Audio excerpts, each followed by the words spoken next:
عرب میں جو بھی اخلاقی اب معاملہ ہو چکا تھا اس وقت جب کہ حضور کی بعثت ہوئی ہے، اس کا نقشہ اب آ رہا ہے سورۃ الماعون میں. یعنی یہ کہ ایسا نہیں تھا کہ سرے سے ان کے ہاں کوئی ویلیوز رہی نہ ہو، لیکن یہ کہ تلپٹ ہو جاتی ہیں ویلیوز، اور یہ کہ کچھ چیزیں ہوتی ہیں کہ جن کی حقیقت نہیں رہتی، صرف ان کی رسم رہ جاتی ہے.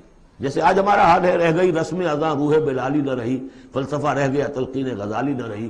تو ان کے ہاں بھی یہ آ چکا تھا کہ اب وہ چونکہ جزا و سزا کے تصور سے محروم ہو چکے تھے، لہذا ارأیت الذی یکذب بالدین، کیا تم نے دیکھا اس شخص کو جو جزا و سزا کا انکاری ہے؟ کوئی جزا سزا نہیں، کوئی باعث بعد الموت نہیں. ان ہی الا حیاتنا دنیا نموت و نحیا وما یہلکنا الا الدار. اس دنیا کی زندگی کے سوا کوئی زندگی نہیں، ہم خود مرتے ہیں خود جیتے ہیں، اور ہلاک کرنے والی شے گردش افلاک کے سوا اور کوئی نہیں، ہم کوئی خدا کو نہیں مانتے.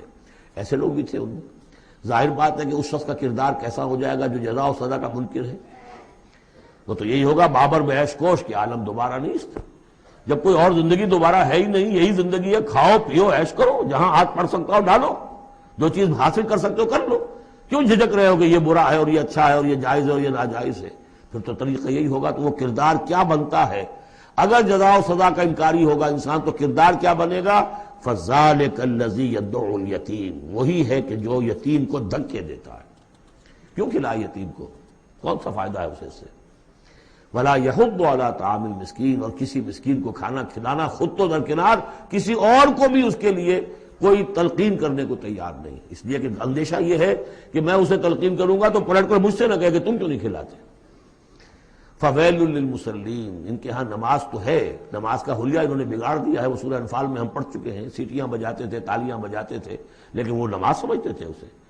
وہ طواف کرتے تھے خانہ کعبہ کا، اور اس میں سب سے اونچا طواف سمجھتے تھے اس کو کہ مادر ذات برہنہ ہو کر طواف کیا جائے. یہ سارے تکلفات ختم کر کے، اور بالکل جیسے دنیا میں آئے تھے، اللہ نے جب ہمیں بھیجا تھا تو اللہ کے گھر میں آئے تو اسی طریقے سے آئیں جیسا کہ اللہ نے دنیا میں ہمیں بھیجا. اب ان کے یہ تصورات تھے.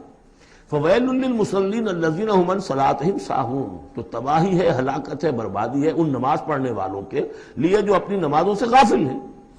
اس کی روح ختم ہو چکی ہے، شکلیں بھی بدل دی گئی ہیں. ہمارے ہاں اللہ کا شکر ہے اس امت میں شکل نہیں بدلی ہے. صلو کما رأیتمونی اصلی، اللہ کا فضل ہے. اس طرح کی بدعات وہاں ہمارے ہاں نہیں ہے.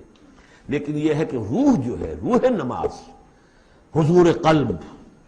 آدمی نماز پڑھ رہا ہو تو احساس ہو کہ میں کس کے سامنے کھڑا ہوں، اور پھر جو کہہ رہا ہو اس کو سمجھ رہا ہو، اور خلوص و اخلاص سے کہہ رہا ہو ایاک نعبد و ایاک نستعین، پھر اس پر عمل کرتا ہو. وہ کہاں کتنے ہیں؟ ایک رسم ہے، رہ گئی رسم اذاں روح بلالی نہ رہی، فلسفہ رہ گیا تلقین غزالی نہ رہی. نمازوں، روزوں، قربانیوں، حج، یہ سب باقی ہیں، تو باقی نہیں. الذین هم عن صلاتهم ساہون الذین هم یراؤون، اور اگر کوئی نیکی کا کام کرتے ہیں تو دکھاوے کے لیے، تاکہ اس سے کچھ شہرت ملے، بڑا بہت سخی آدمی ہے.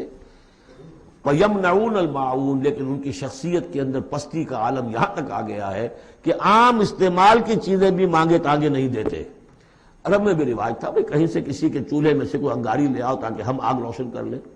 نمک ہے کسی سے مطلوب ہے تو اس کا کوئی جھجک نہیں ہوتی تھی، نمک دے دیا جاتا تھا. لیکن وہ لوگ ان چیزوں میں بھی آ کر شقی ہو جاتا ہے.